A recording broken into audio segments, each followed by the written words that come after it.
5 idées de déco à faire avec ça.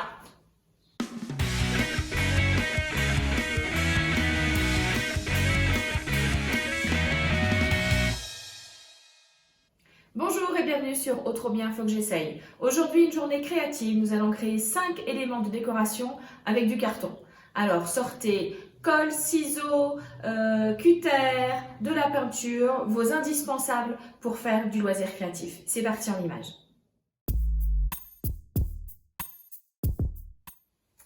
C'est parti pour réaliser notre mémo pour nos courses ou autres petites choses à noter. Vous aurez besoin pour cela d'un carton. Le mien fait 24 par 19, mais utilisez vos chutes de carton. Vous allez découper un papier imprimé de la même dimension. Ok ? On va donc coller notre feuille de papier sur le carton. Ici, j'ai choisi de la colle liquide.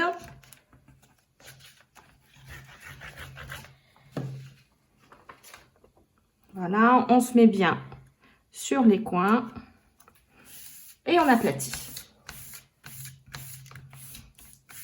Ok. Prenez ensuite un rouleau de papier toilette. Vous allez découper à 3 cm du bord de manière à avoir un cône un petit peu plus petit. On va appuyer sur le bas. Voilà. Ça nous fait un petit peu une forme de berlingot. Et je vais coller avec de la colle chaude.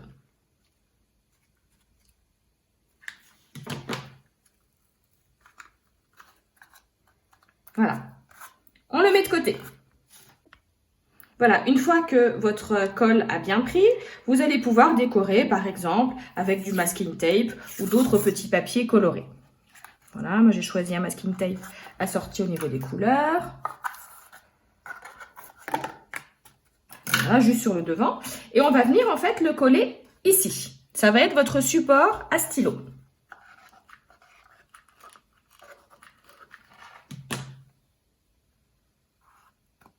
Voilà, on appuie bien pour que ça prenne rapidement.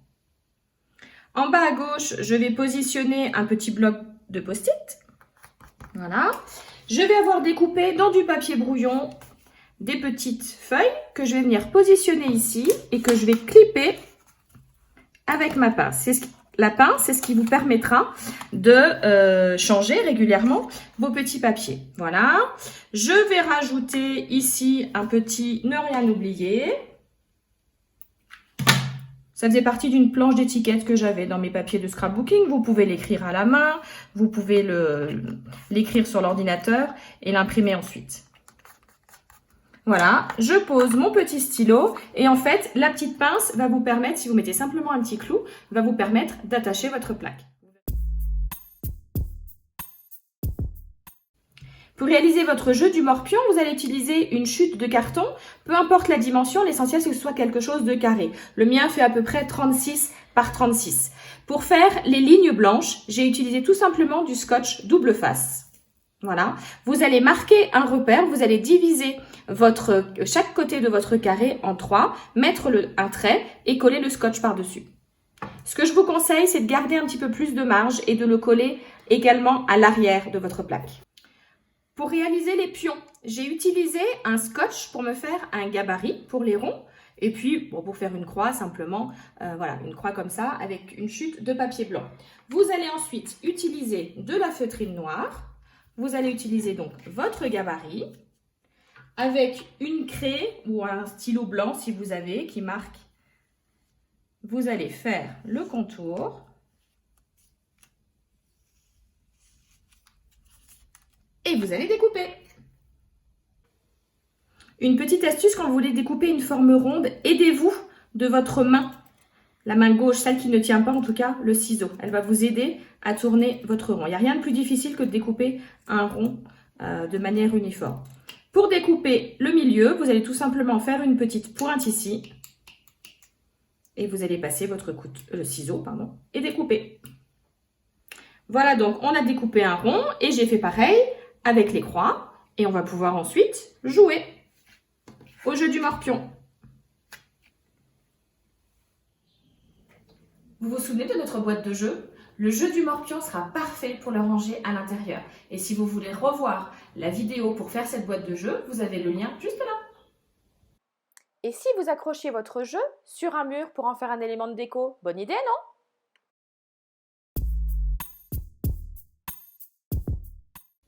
Pour réaliser mes petits cadres déco, j'ai utilisé encore une fois des chutes de carton. Ici, ça fait 13 par 15. Pour leur donner un petit aspect vieilli, je vais prendre une mousse. Je vais mettre un petit peu de peinture dessus. Vraiment léger. Il ne faut vraiment pas imbiber. Et je vais tout simplement passer sur mon carton. L'idée, c'est de donner un aspect vieilli, un petit peu vintage. Voilà. Toujours dans le même sens, c'est-à-dire dans le sens des rainures de votre carton. Vous voyez, les rainures sont ici. Et je vais donc appliquer en assistant un petit peu plus sur les bords. Voilà. Si vous mettez trop de peinture sur votre pinceau, sur votre mousse, ça va vous donner un aspect un petit peu pâteux à certains endroits et c'est absolument pas le style recherché. Voilà, je vais faire comme ça sur mes 3 cartons. Pour la décoration de ce cadre, j'ai choisi de découper un petit napperon en papier que vous avez certainement au fond de votre placard. Je vais venir le coller. On va remettre un petit peu aussi là où il y a la dentelle. Je vais venir la coller par ici. Voilà. Je vais coller ensuite, j'ai choisi des papiers de scrapbooking qui reprenaient en fait des citations. Si vous n'avez pas ce papier-là, vous pouvez certainement en trouver. Ça peut être des cartes postales, ça peut être des choses que vous imprimez directement sur Internet. Et je vais coller maintenant un premier rectangle de papier imprimé, assorti à ma petite image. Je viens coller ma petite image ici. J'ai retrouvé dans mes petits placards une petite fleur en crochet. Donc, n'hésitez pas à fouiller dans vos placards pour retrouver plein de petits éléments de déco. Un bouton également en récup. Quand vous jetez une chemise, un pantalon, pensez à récupérer les petits boutons, les petites cordes, etc. Et j'ai fait un petit nœud avec de la ficelle que je viens coller également dessus. Alors, on enlève bien tous les petits fils avec le pistolet à colle. Voilà notre cadre. Pour l'accrocher, vous n'aurez plus qu'à faire un petit trou à 1 cm du haut avec de la ficelle. J'ai fait 2 petits nœuds pour bien tenir notre accroche. Et voilà, 3 petits cadres bien sympas pour décorer votre intérieur. Voilà, pour réaliser maintenant nos plaques avec les noms des villes et les différents kilomètres, je vais utiliser à nouveau des plaques de carton. Alors la mienne ici, elle fait 25 par 13, mais voilà, à vous de voir en fonction de la taille que vous avez. Vous allez prendre une petite éponge que vous allez humidifier et vous allez frotter à différents endroits du carton. Le but, c'est d'enlever la première couche, la première pellicule du carton. Ok? Voilà.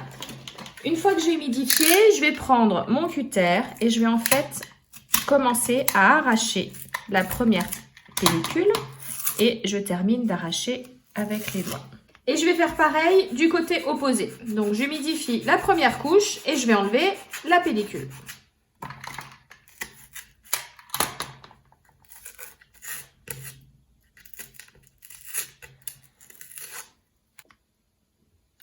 Voilà, comme tout à l'heure, j'ai passé de la peinture blanche sur mon cadre pour le faire un petit peu vieilli. Ensuite, je vais mesurer à peu près 5 cm, enfin pas à peu près, je vais mesurer 5 cm du bord. Ok, je vais marquer légèrement avec le trait de crayon et je vais tracer une ligne. Ça va nous permettre d'écrire plus droit. Alors si vous savez écrire droit sans le trait, c'est parfait. Moi, j'en suis incapable. Je gommerai évidemment tout à l'heure avec une gomme. Je vais ensuite prendre mes lettres pochoirs et je vais choisir la ville que je vais écrire. Alors faites bien attention, mesurez un petit peu selon la taille de la ville que vous voulez écrire, de la centrer à peu près sur votre carton. Voilà. Moi j'ai décidé d'écrire une ville qui est chère à notre cœur.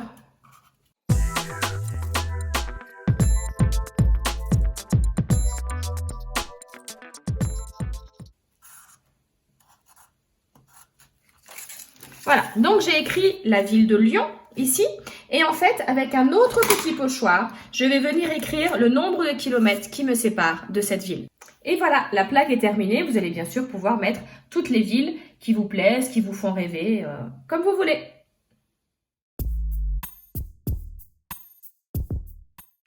Voilà, le dernier DIY que je vous propose aujourd'hui, c'est de réaliser donc un cadre pour accrocher vos photos. Même technique que tout à l'heure, j'ai humidifié pour enlever la première pellicule, j'ai passé de la peinture blanche et pour terminer au niveau de la décoration, je vais prendre un pot en verre, je vais passer de la peinture blanche dessus et en fait, je vais venir faire un petit peu comme du tampon, voilà, de manière un petit peu aléatoire, vous pouvez en remettre.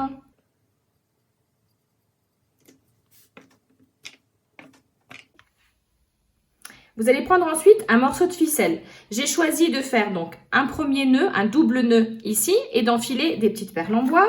Je vais faire pareil de l'autre côté. C'est donc là-dessus que je vais accrocher mes différentes photos Polaroid. Je vais venir coller donc ma guirlande. Ok. Faites attention, la colle à chaud, par définition c'est chaud. Donc on se brûle. J'ai ensuite sélectionné dans ma petite boîte à trésor des petites fleurs, des fleurs en tissu, des fleurs en crochet, des petits cœurs. Et je vais venir les coller en décoration. On va positionner comme ça. Les petites fleurs, on va les mettre de ce côté. Sachez qu'en décoration, quand on décore quelque chose, on travaille souvent en nombre impair. Voilà. Ça me plaît pas mal comme ça. Je vais coller. Je vais rajouter également un petit peu du masking tape, du scotch décoratif. Je vais remettre par ici.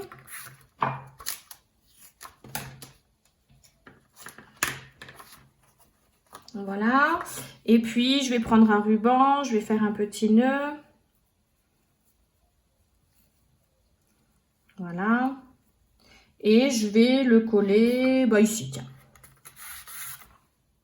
Alors, l'idée, c'est de pouvoir accrocher des petites photos. Vous savez, les photos qu'on fait avec les appareils qui ressemblent aux Polaroid de notre enfance, enfin, selon l'âge que vous avez. On va mettre alors des petites pinces à linge en bois et je vais accrocher les photos. Voilà. Une autre ici. Alors, une petite astuce. Si vous n'avez pas d'appareil photo qui vous permet de faire des photos comme ça en Polaroid, je vous donne une petite astuce. Vous prenez une photo, peu importe la taille, là c'est également une petite. Vous allez venir la coller comme ça ici. Voilà, en laissant à peu près 1,5 cm de chaque côté.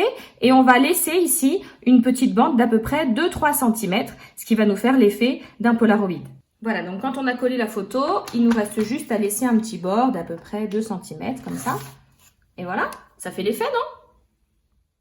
Et voilà, avec ce petit système de pince à linge, vous pourrez régulièrement changer vos photos.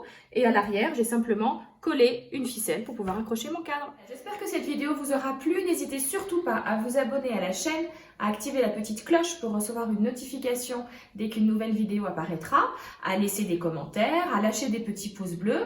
Et je vous souhaite de très bons moments créatifs. À très vite! Et j'espère qu'en regardant cette vidéo, vous vous êtes dit « Oh, trop bien, faut que j'essaye !»